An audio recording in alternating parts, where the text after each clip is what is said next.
নাই বেডি আমার এমনি চাপাচাপি শুরু করে দিছে কি লেগে। এই বেডি কেন চাপতাছে এটা যদি জানতে চান তাহলে পুরো ভিডিওটা দেখতে হইব। হেই বন্ধুরা, আসসালামু আলাইকুম। আজকে আমি চলে আসছি ঢাকা মিরপুর গার্লস আইডিয়াল কলেজের 3 নাম্বার গেটের সামনে, কারণ এখানে এই যে সামিরাজ বিউটি ওয়ার্ল্ড পার্লার থেকে সামিরা আপু আমাকে ইনভাইট করেছে। তো আমি সামিরা আপুর ইনভাইটে চলে আসলাম সামিরা আপুর পার্লারের সামনে। তো এখানে এসে অনেকক্ষণ দাঁড়িয়ে আছি, তার পার্লারের পোস্টার দেখছিলাম, কিন্তু মহিলাকে এতগুলো কল করতেছিলাম, নিচে আইসা মহিলা আমার কলই ধরতাছিল না। কেমনটা লাগে, এই খাচ্চর বিডির অনেকগুলো কল দিছি, কল ধরেই না। তো আমি ভাবতেছিলাম আপু কি ইনভাইট করে নিয়ে এসে আমার অপমান করলো নাকি, এতগুলো ফোন দিতেছে ফোন কেন ধরে না। তারপর নিচে অনেকক্ষণ দাঁড়ায় অনেকগুলো কল দিছি, কল ধরেই না। তারপর আমি সিদ্ধান্ত নিলাম যা উপরে যাই দেখবো, ইনভাইট যেহেতু করছে আমি তো আপুর সাথে দেখা না করে যাবো না। তারপর উপরে চলে গেছি, উপরে চলে গিয়ে দেখি ও মাই গড, এই স্যাসরা বেডির এখন স্যাসতে মন চায় না। কও আমি কল দিতেছি, কল না ধরে বেডি বেটকে আছে বইয়া লাইভ করতে আছে। আমারে দেখে কয় আপু সরি, আপু সরি। আচ্ছা বলেন সরি কি সব ব্যথার ওষুধ? তারপর বলতেছে আপু তুমি একটু ওই রুমটা ঘুর, আমি লাইভটা শেষ করি। তারপর আপুর মেকওভার রুমে চলে আসছি, যেখানে মেকআপ করা হয়। তো রুমটা অনেক সুন্দর করে সাজানো, অনেক সুন্দর ভিতর, আমার খুব ভালো লাগছে, ঘুরে ফিরে দেখলাম। তারপর আমি চলে গেলাম আপু যেই রুমে ফেসিয়াল করা হয় সেই রুমটাতে। এই রুমটাতে আছে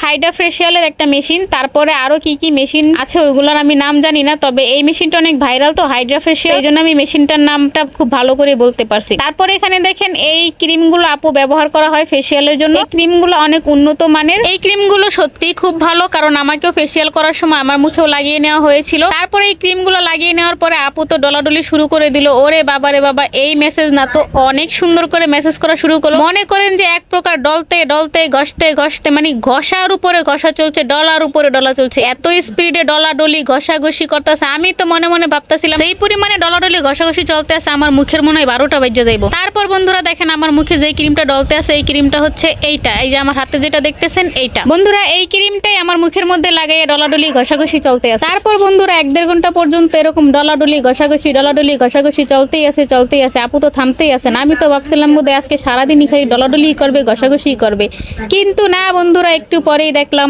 একটা লোয়ার কাটি লই আমার নাকের মধ্যে গুতাইতে আছে, নাকের উপর দিয়ে গুতাইতে আছে। আমি তো ভাবছিলাম হাইরে আমার নাকের মধ্যে এরকম গুতাই কি লেগে। তারপর বন্ধুরা দেখলাম যে না, গুতাইতে আছে না, বরং আমার নাকের উপর থেকে হোয়াইটেন গুলা বের করতে আছে। এইগুলা কিন্তু অনেকজনের নাকের উপর হয়ে থাকে, আমার নাকের উপর হয়েছে, কিন্তু এই আপুটা খুব নিখুঁত ভাবে এগুলো বের করে দিল। তারপর বন্ধুরা কি হয়েছে দেখেন, বিল্ডিং এর দেয়ালে যেসব বেড়ালগুলা দিয়ে রং করা হয় ওই সব বেড়াল দিয়ে আমার মুখের উপর রং লাগানো শুরু হয়ে গেছে। আমি তো ভাবছিলাম কি রে, আমি কি সিমেন্টের দেওয়াল হয়ে গেলাম নাকি, আমার মুখে রং করে কি লেগে। পরে কইলো যে না আপু এটাও রং না, এটাও একটা ক্রিম, ফেসিয়াল করলে এটাও নাকি ইউজ করা হয়। আসলে জীবনের প্রথম তো, আমি এসব বিষয়ে কিছুই জানি না। তারপর বন্ধুরা এই ক্রিমটা লাগায় মনে করেন আধা ঘন্টার মতো আমার এখানে শোয়া রাখছিল ক্রিমটা শুকানো পর্যন্ত। তারপর এটা শুকিয়ে যাওয়ার পরে আপু খুব ভালো